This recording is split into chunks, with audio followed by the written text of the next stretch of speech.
Yargıda herkesi şaşırtacak sürprizler ve bomba senaryolar bizi bekliyor. Videomuzun her saniyesini dikkatle dinleyelim. Çünkü çok önemli detaylardan ve konulardan bahsedeceğiz. İlk olarak hızlı bir şekilde geçtiğimiz bölümün son sahnesiyle başlayalım.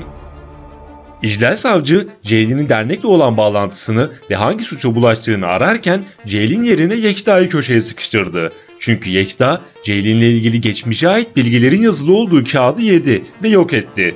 Önceki videomuzda da bahsettiğimiz gibi Ceylin geçmişte dernekten yardım aldı. Borcunu ise Yekta ödedi. Aynı zamanda Yekta, Ceylin'i çok sevdiği ve hatta kızı gibi gördüğü için mesleğinden olmaması için bir bakıma kendini feda etti.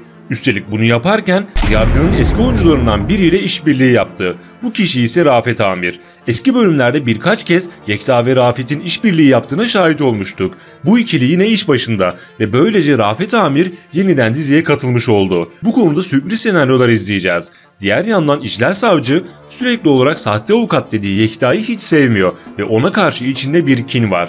Bir ihtimal bu kin geçmişten kaynaklı olabilir. Bu ikili arasında geçmişe dayalı bir mevzu ortaya çıkabilir. Belli ki geçmişte Yekta, İclal'in canını fazlasıyla sıkmış. Belki de İclal'in babasını öldüren kişinin avukatlığını Yekta Tilmen yapmıştır. Bu mevzuyla ilgili yeni bölümde sır perdesinin aralanması bekleniyor. Ve Özge zaten bu konuyla ilgili araştırma içerisindeydi. Evet, İclal savcı tam da istediği gibi Yekta'yı köşeye sıkıştırdı. Ve yok ettiği sayfanın Ceylin'e ait olduğunu da biliyor ama kanıtlayamıyor. Peki Yekta'ya ne olacak? İclal savcı, Yekta'nın yaptığı hamle sonrası harekete geçecek ve gereğini yaparak Yekta için mutsuz günlerin başlangıç fitilini ateşleyecek. Kısacası Yekta hem mesleğini kaybetme tehlikesiyle karşı karşıya kalacak hem de geçmişin gölgesinin hala üzerinde olduğunu hissedecek. Ceylin ise Yekta'nın bu fedakarlığı karşısında onu korumak ve bu durumdan kurtarmak için elinden geleni yapacak. İclal ve Ceylin arasında kıyasaya bir rekabet başlayacak. Bu süreçte Ilgaz da bu rekabetten etkilenecek ve ortalık yine karışacak. Hatta Ceylin, Ilgaz'dan geçmişte neler olduğunu, İclal'in hukuk dışı hamle yaptığını, Ilgaz'ın onu koruduğunu öğrendi. Elbette Ceylin bu durumu da koz olarak kullanacaktır. İşin sonucunda bazı karakterler için bir süre mutsuz günler başlayacak. Bunların yanı sıra tutuklu olarak yargılanan Çınar bir süre içeride kalacak. Sonrasında ise tüm her şeyin iyice açığa çıkmasıyla derneğin kirli işleri ortaya serilince ve asıl azmettiricilerin tespit edilmesiyle kurtulacaktır. Ayrıca polis baskınını görüp kaçan Dilan önceden de bahsettiğimiz gibi Çınar'ın işine yarayabilecek tarzda ifadeler verebilir. Dilan'ın gözaltına alınması an meselesi. Çünkü gizli tanığa zehirli keki vererek öldüren kişi oydu. Şimdi gelelim diğer sürprizlere ve kritik detaylara. Yeni bölümlerde yaşanmasını beklediğimiz 5 kritik senaryo ihtimali var. Şimdi tek tek kısaca bunlara bakalım. Birinci senaryo ihtimali, Parla avukatlığını yaptığı Canberk'le kritik bir sürece girebilir. Zengin ve eşinden boşanmak üzere olan Canberk hem bu özelliğiyle hem de farklı tarzıyla Parla'nın dikkatini çekmiş gibi duruyor. Hatta Parla ufaktan bir hoşlantı duymaya başlamış gibi. Bu yönde sürpriz bir senaryo izleyebiliriz. Ayrıca böyle bir senaryoda Canberk karakterinin altından gizemli bir taraf çıkabilir ve Parla bazı tehlikelerle karşı karşıya kalabilir.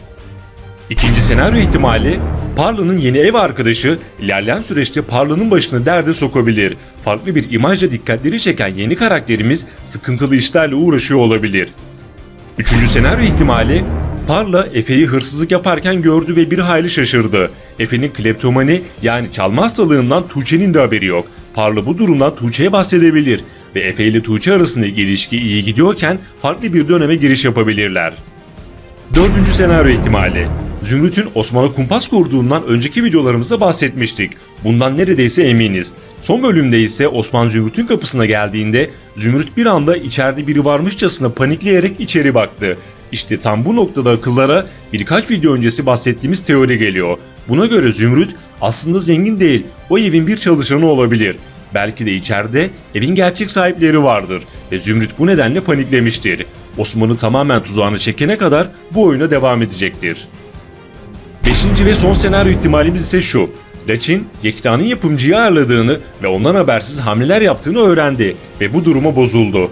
Sonrasında nikahta giyeceği gelinliği Yekta'ya gösterirken o sahnede biraz imalı davrandı. Kısacası Laçin'den Yekta'ya hiç beklemediği bir sürpriz gelebilir. Hep birlikte izleyip göreceğiz.